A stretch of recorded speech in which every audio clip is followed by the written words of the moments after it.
जय सभी को। सीआईएसएफ ट्रेड्समैन और ड्राइवर वाले बच्चों के लिए खुशखबरी आ गई है। आपने पहले वीडियो देख ली होगी, आपको पता चल गया होगा कि फिजिकल कब से हैं, लेकिन काफ़ी बच्चे पूछ रहे थे क्योंकि मैंने इस पे वीडियो उसको कवर किया था कि सर अपना पॉइंट बता दीजिएगा। डॉक्यूमेंट्स के बारे में बात करेंगे क्योंकि सबसे ज़्यादा जो बच्चे निकलते हैं ना, वो 2-3 चीज़ें ऐसी हैं जो अगर आपने सही से समझ ली तो आप उसको पार कर जाएंगे। तो एक तो डॉक्यूमेंट्स के बारे में बात करेंगे, सबसे ज़्यादा बच्चे फेल कहाँ पर उसके बारे में बात करेंगे, और वहाँ पर जाकर क्या क्या चीज़ें चेक की जाती है और किस तरह से आपको वहाँ पर अपने आप को प्रेजेंट करना है, उस चीज़ के बारे में बात करेंगे। और जो नोटिफिकेशन आया है उसके बारे में तो हम बात करेंगे ही। तो देखिए, सबसे पहले मैं बात उसकी कर लेता हूं जो आपका नोटिफिकेशन आया है, इसको देख लीजिएगा। ये कल ही का नोटिफिकेशन है और इंपोर्टेड नोटिफिकेशन यहां पे दिया है। किसके बारे में है? ये ड्राइवर और PT PST recruitment constable tradesman और ड्राइवर वालों के बच्चों के बारे में है। यहाँ पर 2024 लिखा हुआ है, इससे मत डरिए क्योंकि ये वैकेंसी 24 की है। उनका फंडा होता है कुछ उनका कि भाई 24 में निकाल दी, एडवर्टाइजमेंट 25 में निकाला, फॉर्म 25 में ही भरे गए थे, लेकिन ये वैकेंसी 24 की काउंट की जा रही है। कांस्टेबल ड्राइवर वालों के लिए क्या कहा है? 15 सितंबर से ये स्टार्ट हो जाएगा।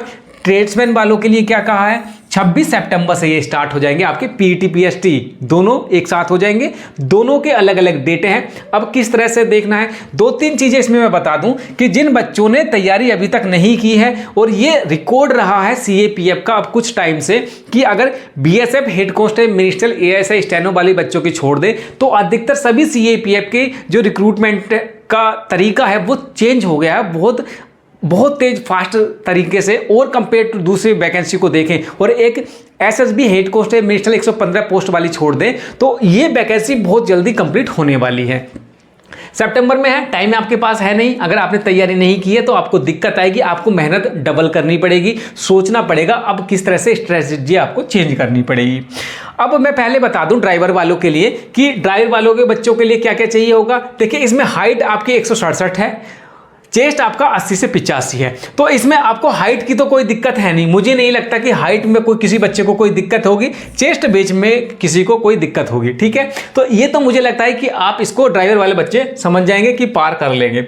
अगर यहीं पर आगे बढ़े और मैं आपको आगे बढ़ के बताऊं कि आपकी रनिंग कितनी होगी, 800 मीटर रनिंग होगी 3 मिनट 15 सेकेंड में, लॉन्ग जंप होगी 11 फीट की, हाई जंप होगी आपकी 3 फीट 6 इंच की आपकी हाइट जंप रहने वाली है। यहीं पर ट्रेड्समैन के बारे में बात कर लेते हैं। वो ड्राइवर का था, अब ट्रेड्समैन का था। उसके बाद डॉक्यूमेंट के बारे में बात करेंगे और किस तरह से सारी चीजें रहेंगी। तो 26 सितंबर तक आपका रहने वाला है, आपको मैं बता चुका हूं।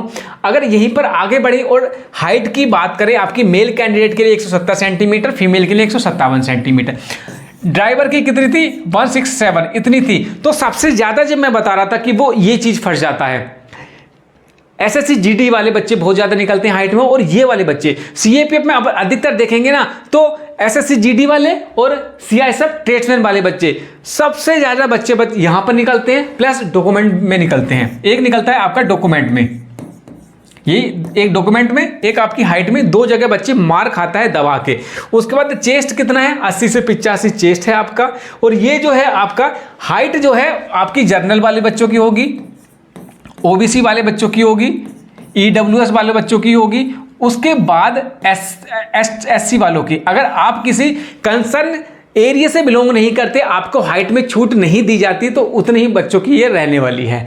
आगे बात कर लेते हैं आपकी कि आपकी रनिंग होगी 1600 मीटर की रनिंग होगी, 6.5 मिनट में हो जाएगी। ये आपकी मेल कैंडिडेट के लिए है। फीमेल कैंडिडेट के लिए आपकी कितनी है? ये आपकी 800 मीटर होगी और 4 मिनट में ये आपको कंप्लीटली पूछ रहे थे कि सर डॉक्यूमेंट्स के बारे में बता दिए, क्योंकि यहाँ पे जाएंगे तो हम डॉक्यूमेंट्स किस तरह से लेके जाएं और क्या कुछ रहने वाला है। तो डॉक्यूमेंट के बारे में एक बार देख लीजिएगा।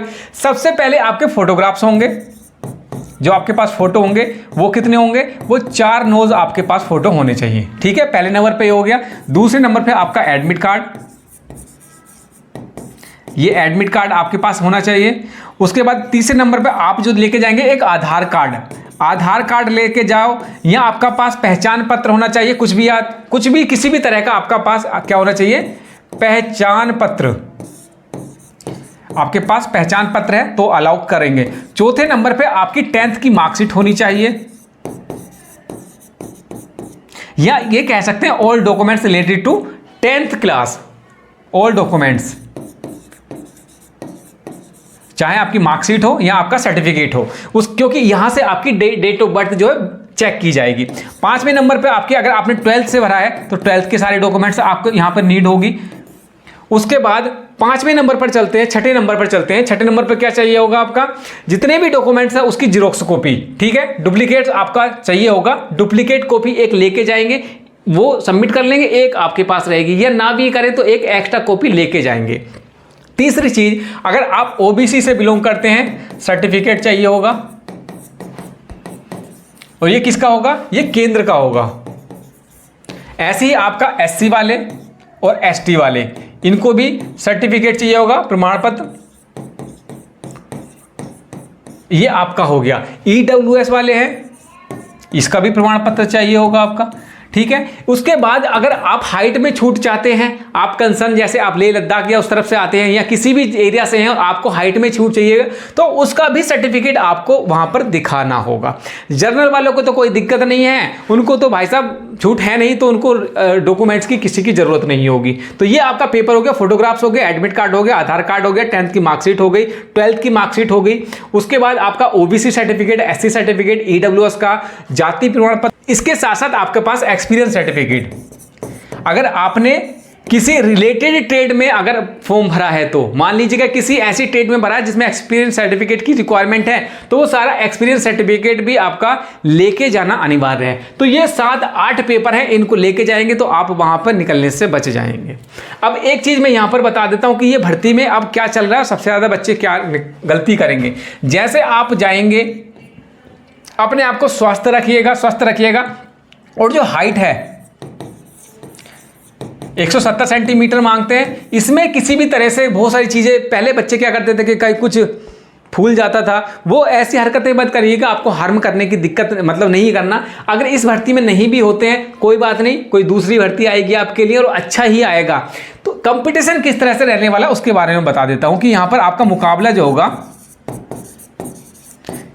कितने लेवल पर होने वाला है। ये देखिए 8 लाख बच्चे आपको यहां पर देखने को मिलेंगे, लेकिन इसमें से सभी नहीं जाएंगे, आपको भी पता है। कुछ बच्चे यूपी पुलिस में भी गए हैं, कुछ बच्चे इसमें आरपीएफ में भी गए हैं, कुछ बच्चे एसएससी जीडी का भी यहां पर भी जाएंगे। ये फॉर्म भरने के लिए हैं, ये सीआईएसएफ ट्रेडमैन या ड्राइवर वाले बच्चे हैं, ये फॉर्म भरने के लिए हैं, आपको डराने के लिए हैं। लेकिन 8 लाख हैं, इससे डरना मत। आपका जो करने का काम है, आपने फॉर्म भरा ना, आपने जो आपके करने के काम है वो आपने कर दिए हैं। अब ऊपर वाले का नाम लेके फिजिकल देने जाइए, और मुझे लगता है आपके साथ अच्छा ही होगा। अगर आप सही हैं, आपने सारी प्रक्रियाएं कंप्लीट की हैं, तो आपको सिलेक्शन लेने से रोक नहीं पाएगा।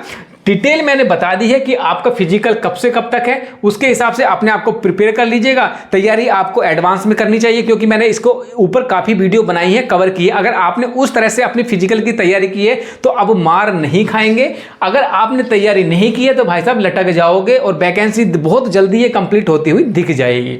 इससे रिलेटेड कोई और अपडेट आएगी मैं आपको चैनल पर डाल दूंगा। पंकज फौजी स्टडी ग्रुप को ज्वाइन कर लीजिएगा, वहां पर मैं सारी चीज़ें डालता रहता हूँ। इसकी तैयारी किस तरह से करनी है, कैसे आपको सिलेक्शन लेना है, उसकी सारी स्ट्रेटेजी भी हम बनाएंगे। स्टडी मटेरियल भी मैं आपको प्रोवाइड करा दूंगा, बिल्कुल फ्री ऑफ कॉस्ट डालेंगे उसके बारे में भी। इस वीडियो को यहीं तक रखते हैं, अगली वीडियो में मिलते हैं, तब तक के लिए जय हिंद।